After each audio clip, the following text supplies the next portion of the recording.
మీరు చెప్పిన లెక్కలు కాకి లెక్కలని మేము చెప్తున్నాం. అయినా సరే ఆ కాకి లెక్కల్లో మీరు చెప్పినటువంటి శాతానికైనా తక్షణమే రిజర్వేషన్ ఇచ్చినాకనే మీరు ఎన్నికలకు పోవాలి. మేము ఒకవేళ ఈ లెక్కల గురించి ఎక్కువ మాట్లాడితే మాకు కాంగ్రెస్ పార్టీ నైజం తెలుసు, మా మీద నెపం నెట్టి ఎన్నికలు దూరం చేసే ప్రయత్నం చేస్తారు. కాబట్టి మేము ఇవాళ చాలా డిమాండ్ పక్కడబందీగా న్యాయ నిపుణులతో మాట్లాడి అన్ని బీసీ సంఘాల కుల పెద్దలతో మాట్లాడి అందరితో మాట్లాడినాకనే ఈ డిమాండ్ చేస్తా ఉన్నాం. మీరు ఇచ్చిన కాకి లెక్కలైనా సరే 56.3% రిజర్వేషన్ పెట్టి ఎన్నికలకు పోండి. ఈ లోపల ఒక 15 రోజులు రివ్యూకి టైం ఇవ్వండి. అన్ని నగరాలలో ప్రధాన కూడళ్లలో ప్రభుత్వం తరఫున మీరు టెంట్లేసి మళ్ళా ఒకసారి ఎవరైనా మిస్ అయిన వాళ్ళు ఉంటే వారి జనాభాను నమోదు చేసుకునేటటువంటి అవకాశాన్ని మీరు ఇవ్వండి. మీకు చిత్తశుద్ధి ఉందంటున్నారు కదా, ఇవ్వండి. నిన్న నాకు ఇంకా డేటా వచ్చింది దాంట్లో చాలా మంది బీసీ మేధావులు ఫోన్ చేసి చెప్తున్నారు, క్రితంసారి కేసీఆర్ గారు చేసిన సమగ్ర కుటుంబ సర్వేలో వచ్చినటువంటి బీసీ జనాభాకి ఇప్పుడు వచ్చినటువంటి బీసీ జనాభాకి 21 లక్షల మంది తేడా కనబడుతున్నది. మరి ఆ 21 లక్షల మందికి ఎందుకు అకౌంటబిలిటీ లేదు?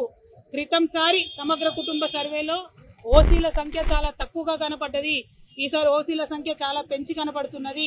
మరి దీంట్లో ఏంటి మతలబు? ఓన్లీ ఓసీల జనాభా పెరిగి బీసీల జనాభా తగ్గుతుందా, ఎస్సీల జనాభా తగ్గుతుందా, ఎస్టీల జనాభా తగ్గుతుందా అనేటటువంటి ప్రశ్నలు వస్తున్నాయి.